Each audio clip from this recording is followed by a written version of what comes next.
From the marbled halls of power to the hard-scrambled streets of America, I'm Tom LoBianco. I've been reporting for decades, cutting through partisan fog to use every day, develop superhuman power. A veritable Peter Parker, bitten by thousands of radioactive spiders. That power, the superhuman ability to cut through bullshit. Today, reporting to you live from the 24-site news bunker just outside the bullshit blast radius at 1600 Pennsylvania Avenue, the White House. This is Tom LoBianco Reports. Today on the show, I'll play doctor, giving you a 7-course regimen of what you need to know in 30 minutes so you can get out and go about your day. Confident that you don't have to be checking your phone constantly. Confident that you don't have to worry about each new breaking news alert because you heard it here. You got it? Go back to what you love doing and don't worry about a thing. Reminder that if you're watching us live here on Substack and YouTube here at noon, you can drop in your comments. Ian Walters is on the board. He is with us. He will gather up your comments, questions, thoughts. We will get to those at the end of the show. If you miss us, catch us every day at 8 p.m. on Political Voices Network. Big thanks to our friends over there, PVN. And we're going to get to the show now. Reminder also, you can reach out to me if you have thoughts, comments, whatnot. Tom at 24site.news. And if you have somebody you'd like to see on the show, something you'd like to see us cover, just drop a note over there and we will get to it. All right, first off, the shutdown. The government has now been shut down for about T-minus 12 hours. What in the hell does that actually mean? Well, for that, we turn to the Associated Press. Byline Kevin Freaking. Headline: what happens now the government shutdown is underway? Washington is bracing for what could be a prolonged federal government shutdown after lawmakers deadlocked and missed the deadline for funding the government. What exactly does that mean? Now, as I've noted here many times, we do this to cut through the partisan fog. Okay, so what's actually going to happen? Number one, a lot of federal workers are going to be furloughed. Potentially 750,000 people across the country. That's a big number. Could be losing $400 million a day in payment. That's a big deal. You know, it's an even bigger deal. Congress passed a law back in 2019 that says they do get back pay when the government reopens. Now, let's all be honest. If you didn't get paid for a week, for 2 weeks, for even a month, that's hard on most folks. But it's not the end of the world. Congress passed this law to make sure that everybody gets retroactive pay. All right. So that's normal. Don't worry. Worry about it, but not as much as the screaming heads will tell you. All right. What else is happening during the shutdown? Basic services will still be going. Social Security payments go out. Medicare coverage still working. Veterans, health care, you know, whatever quibbles you might have with the VA, and there are plenty, to be sure, still operative. Your VA coverage still operative. A lot of this depends on how the agencies decide to handle this. Big ones like Health and Human Services, for instance, will have a good amount of leeway in what they decide to do with this. Now, a lot of it also has to do with how the White House decides to handle this. A reminder that the president and the OMB director, Russ Vought, the architect of Project 2025, longtime conservative operative behind the scenes, now very much in front of the scenes, in the spotlight, have been threatening to just completely fire workers, not furlough, fire. We're watching that. All right. We're going to see what actually happens with that. Before we do that, I want to hear from earlier today, Chuck Schumer was on with my old friend John Berman at CNN, And he addressed some of the doom and gloom versus why Democrats are ready to take a stand now. Let's hear from Chuck Schumer, because I think this will help to distill why we are seeing this being handled as such this time around as opposed to previous also doing shutdowns. And they're doing it in the White House press briefing with the running sound of Democrats talking about shutdowns in the past, including sound of you. This is the type of thing you've said about shutdowns in the past. Let's listen. What if I persuaded my caucus to say I'm going to shut the government down? I'm going to not pay our bills unless I get my way.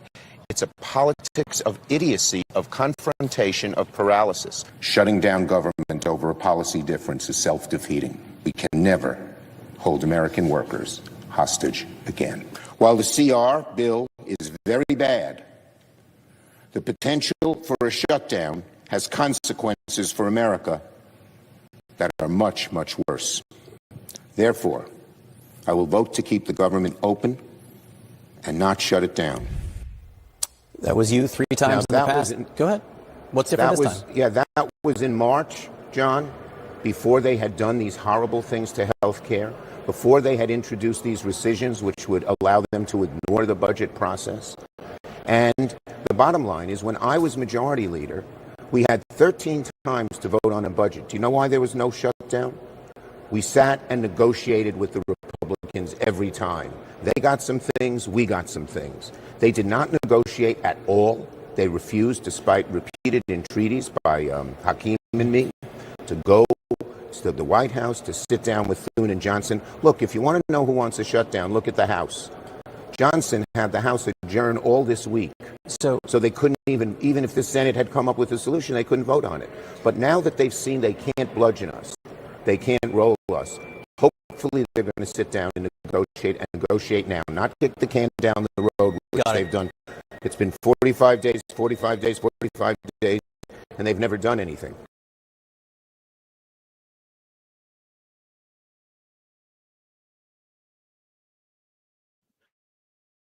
Go to the enemy within in America. Part 2 of your 7-course regimen. So take it now, stop in, hang out here for another 20 minutes or so. Drop a note, drop a line. What would you like to see covered? We're going through a 7-part regimen here to make sure that we're all clear of mind and ready to take on the massive bullshit infrastructure in politics, so we can all be healthy and happy. It's hump day, but it doesn't have to be a shit day. Okay. Yesterday, we heard from the president and the defense secretary in an unprecedented meeting of all the military's top brass, almost all the military's top brass in Quantico, Virginia. There was a lot of anticipation leading up to this. What would happen? Would it be something akin to a third world style coup, which has happened in other nations? Certainly there was a lot of speculation about that. Would it be something like mass firings? Raise your hand, you're gone. 20% reduction, something like that. As of now, none of those things. None of that happened. Not yet. Now, could it happen? Absolutely. Will it happen? We don't know. Here's what we do know. Yesterday, the President of the United States of America made this unprecedented move to deliver a stump speech. This is his standard stump speech. There's nothing new in there. Very strange. Very bizarre. Very low energy, as many have noted. The President of the United States had to request applause. He said, you can applaud for that. Very smart folks will recall someone else who said that a decade ago, Jeb Bush, at a town hall in New Hampshire. This was a weird, low-energy speech. It was also a weird, high-energy speech from Defense Secretary Pete Hegseth. For our top takeaways, before we get to the gravity of the situation, because there is some gravitas to this, which we need to be aware of. But now we deal with only what we know and what we've seen. Top takeaways from Min Ho Kim, New York Times. Number one, Trump repeated a lot of grievances, standard, used remarks to repeat his false claims that Biden aides used an auto pen to approve pardons and sign executive orders. This is a strange fixation, a fixation nonetheless. Criticized the U.S. withdrawal from Afghanistan and blamed Biden for lower military recruitment numbers. The New York Times notes a misleading claim that ignores an increase that began before Trump took office. And he also suggested that the U.S. military had not operated under merit system until recently. Again, not correct. Next, President suggested troops use cities as military training grounds. This is me talking, not the New York Times. Where is the line between the bluster and the bravado, the WWE talk, macho man Randy Savage, president of the United States, versus a dictator on day one and therefore forward? Where's the line on that? I'll note that National Guard has already been deployed routinely against the wishes of local leaders across the country, but not always as a police force. And now this is important to note. You'll recall that after the deployment here in Washington, D.C., one of the big readouts that we saw after that was numbers of bags of garbage collected, numbers of flowers planted. I mean, we're all grateful for that. Everybody's grateful for that. But let's not buy into the bullshit from Bullshit Central down at 1600 Pennsylvania Avenue. New York Times, President suggested troops use cities as military training grounds. Trump again labeled cities run by Democratic mayors as unsafe and dangerous places where law enforcement officers face brutal attacks by protesters. Quote, "That's a war too. It's a war from within," Trump said. "We have to handle it before it gets out of control." So the rhetoric is escalating, clearly. But what does that actually mean in terms of how the troops behave out there? Trump voiced his disappointment in Russia's president. Unclear what that has to do with our military brass, unless he's planning a war with Russia. We have no indication of that. We have no indication of boots on the ground abroad orders. We have no indication of any action. Again, standard Trump stump speech. Quote, he emphasized peace through strength, but expressed dismay at a possibility of nuclear war. What does that mean? It's a standard Trump stump speech. It's all over the place. It weaves, it bobs, it falls apart. This is how he's been for years now. Of note, by the New York Times, the top brass reacted little to the president's remarks. This is normal. This part is very normal for our military leadership in this country, in our democracy.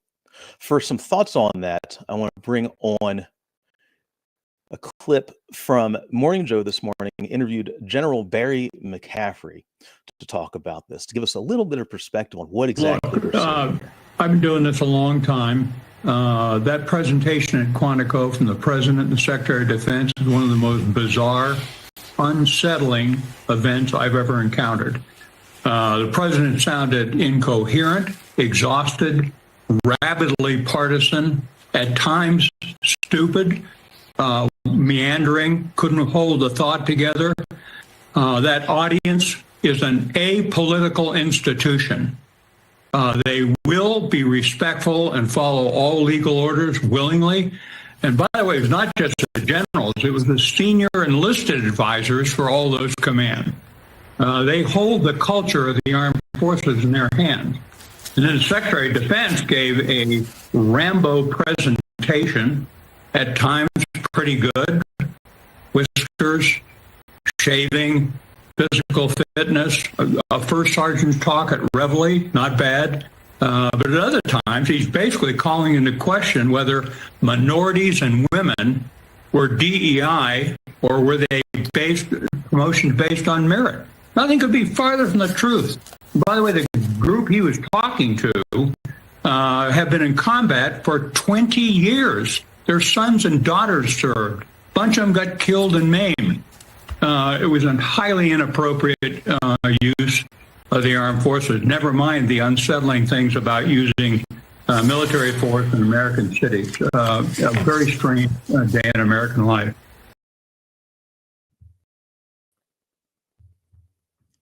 Part 3 in our news regimen today. Keep us all sane, happy, and normal, clear of mind, free of worry, and going about our days.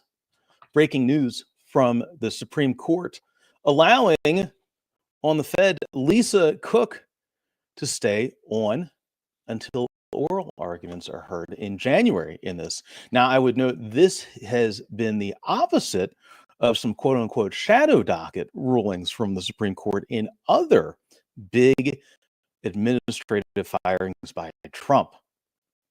Now, this is important, of course, because this will decide whether or not Trump, the president of the United States, gets to take control of the Federal Reserve. All right. This is a big win for normalcy. Lisa Cook. Headline, Ann Marimo, byline here, longtime reporter, formerly at the Washington Post, now at the New York Times. Headline, Supreme Court allows Lisa Cook to remain at the Fed for now. Supreme Court on Wednesday declined to allow Trump to immediately remove Lisa Cook from the Federal Reserve Board, saying it would instead review the administration's efforts to oust her and reshape the central bank at oral arguments in January. Top former Fed and Treasury officials and Ms. Cook's legal team had warned the Supreme Court that permitting Trump to fire her while litigation over her status was underway would spur economic turmoil and undermine public confidence in the Fed. While the Supreme Court's conservative majority has repeatedly cleared the way for the president to fire leaders of other independent agencies, the justices have recently signaled that the central bank is uniquely independent. In its two-sentence unsigned order on Wednesday, the court deferred ruling on Ms. Cook's status until after it heard arguments in the matter in January.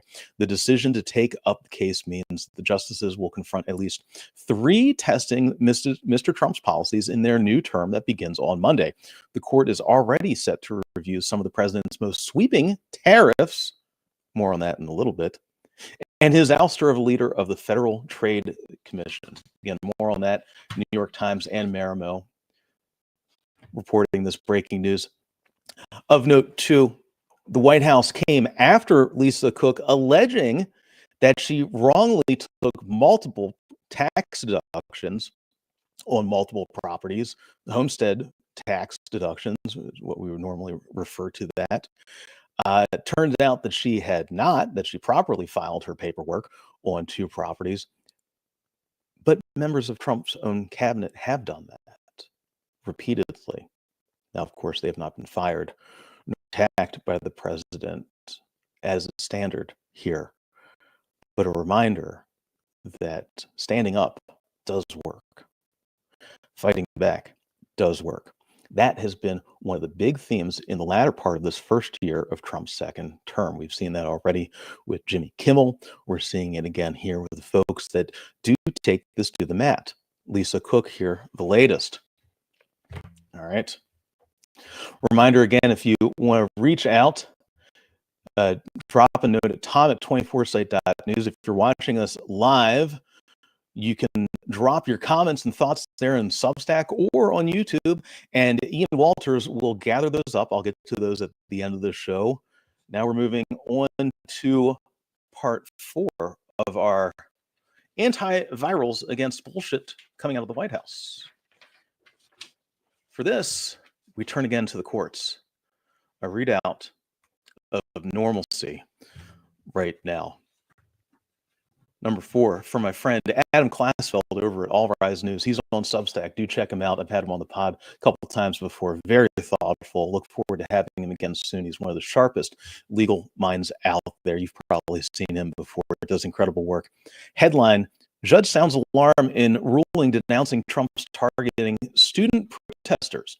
In a blistering ruling, a Reagan-appointed judge likened the masking of ICE agents to the KKK and tore into Trump's, quote, bullying tactics. Classfeld writes, on its surface, the blistering ruling written by Ronald Reagan-appointed senior U.S. District Judge William Young found Donald Trump and leaders of his government agencies liable for violating the First Amendment rights of pro-Palestinian student protesters.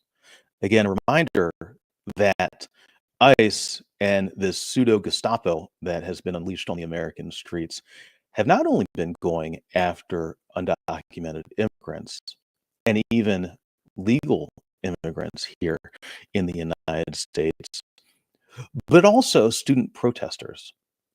Earlier this year, targeting a number of student protesters because they didn't like what they were saying. Again, a clear violation of the First Amendment, as noted here by Judge Young. But what's more important is something that he put at the top of his 161-page ruling. This is not a dry judicial ruling. This is not rote.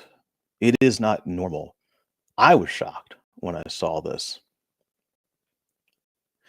He sounds the alarm on government's bullying and writes more than a dozen pages on, quote, justice in the Trump era, all caps.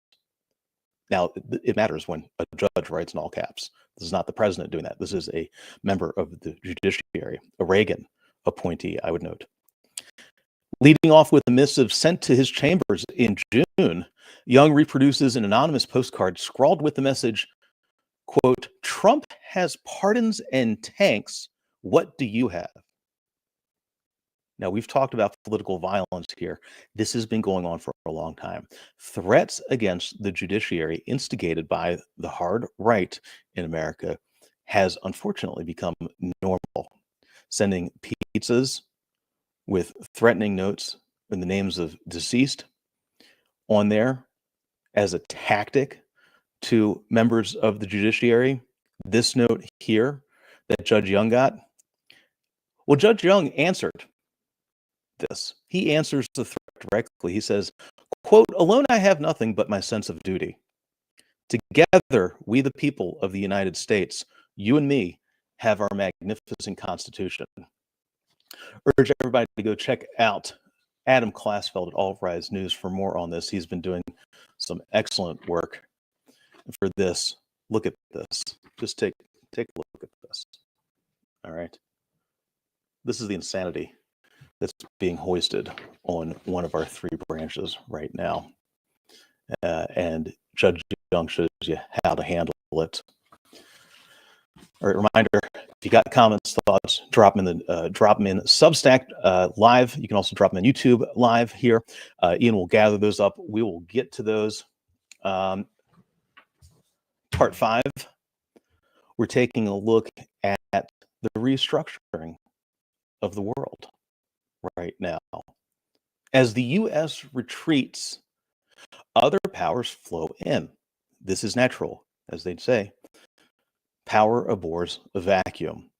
Well, a note from the London School of Economics recently notes the irony of the U.S. itself retreating from the global order that it created.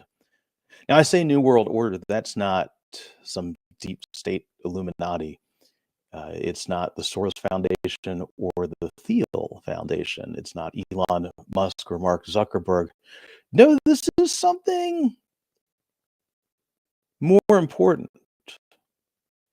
And it's not shadowy. It's basic.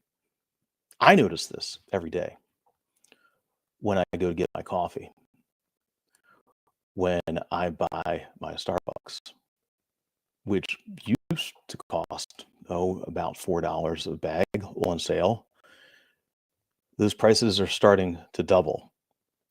For this, we go to Reuters headline, hit by Trump tariffs, rest of world races to forge new trade alliances.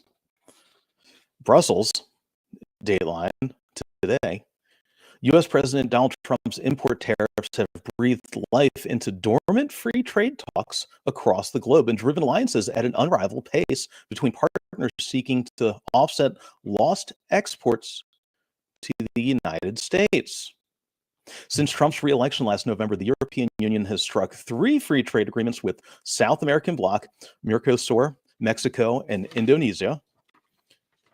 and has its sights on a fourth with India by the end of this year. The EU is not alone. Mercosur has sealed a free trade deal with the four-nation European Free Trade Area and relaunched negotiations with Canada that were stalled in 2021. India and New Zealand revived talks after a decade-long hiatus, while the United Arab Emirates signed 3 trade agreements in a single day in January. Brussels has been clear it sees new alliances as part of its responses to, quote, unjustified U.S. tariffs of broadly 15% on EU goods and to Chinese oversupply and export restrictions on critical mineral the EU needs for its green transition. Subhead, countries looking beyond the United States. Again, the world moves on. The world moves on. The more that Trump retrenches and pulls us back from the global stage, many, many others, friend, foe, somewhere in between, are happy to rush in without us. The new trade pacts may not fully compensate for losses in commerce with a more protectionist America. Time will tell, but rival economies have been spurred into action nonetheless. EU Trade Chief Maros Sefcovic told lawmakers last month in a debate about the one-sided EU-US tariff deal struck at the end of July that the United States, which represented 17% of EU trade last year, was, quote, not the only game in town. Quote, we also need to take care of the other 83%. That means continuing our efforts to diversify our relationships. We'll have some updates on that, how the world is restructuring as the U.S. vanishes from this. Again, a reminder, drop a note if you're watching us live, you got comments, thoughts, something you'd like to see us address. Ian is on the board. You can email me at tom@24site.news. All right. Now, we've got vax truthers. On to vaxxers. What do you think that means? 9/11 truthers? January 6th truthers? How about a groundswell of public support among most for childhood vaccines? They want to see more children vaccinated. They're more concerned about children showing up at school not vaccinated, endangering other children. This is out of NPR this morning. I would note this runs counter to a lot of recent polling, which has shown an uptick, particularly on the right and even a few independents, among folks who don't want to get vaccines. They don't want to go through the regularly recommended schedule. Of course, now the government, bullshit central, has been pushing their own vaccine bullshit right now, trying to downplay the efficacy of long, well-known, effective, and safe vaccines, basics that we all need.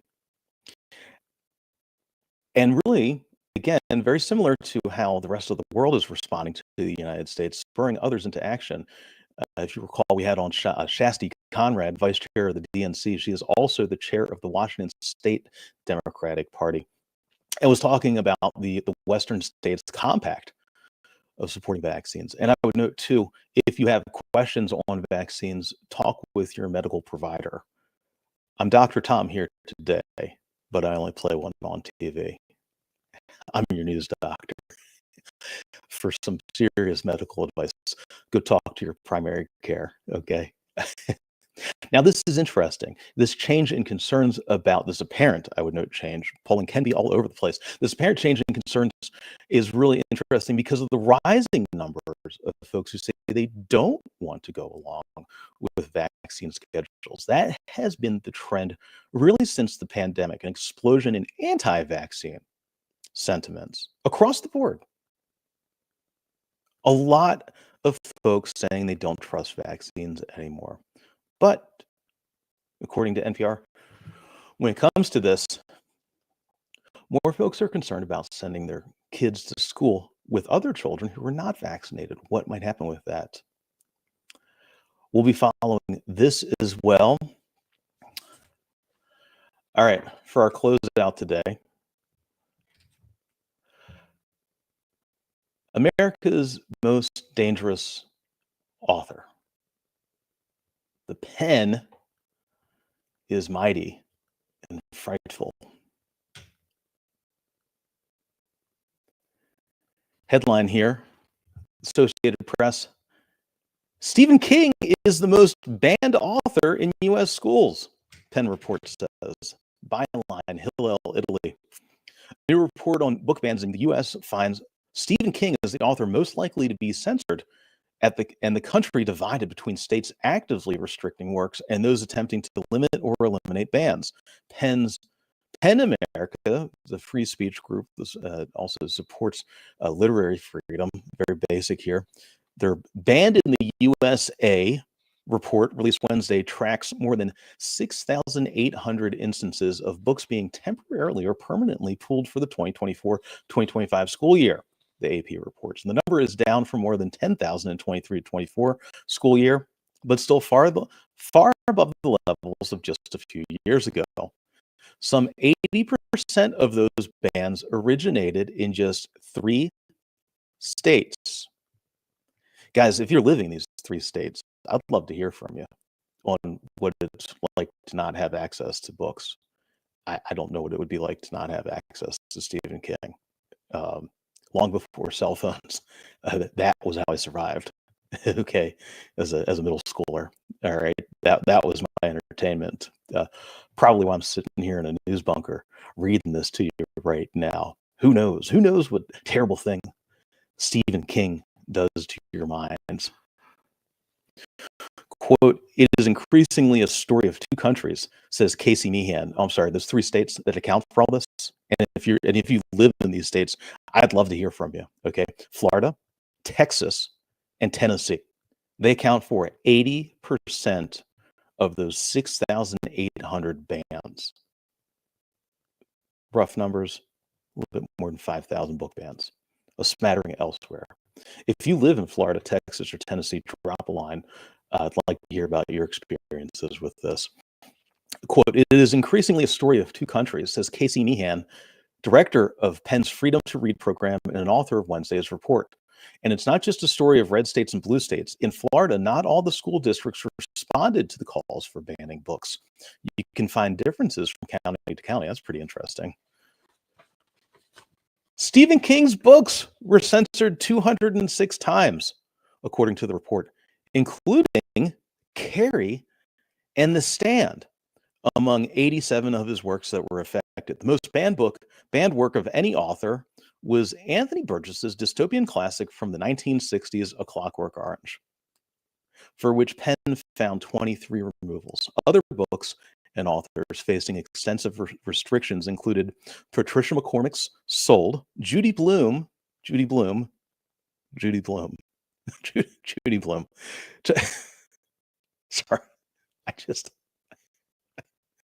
Judy Blume's Forever, Jennifer Niven's Breathless, and numerous works by Sarah J. Maas and Jodi Picoult.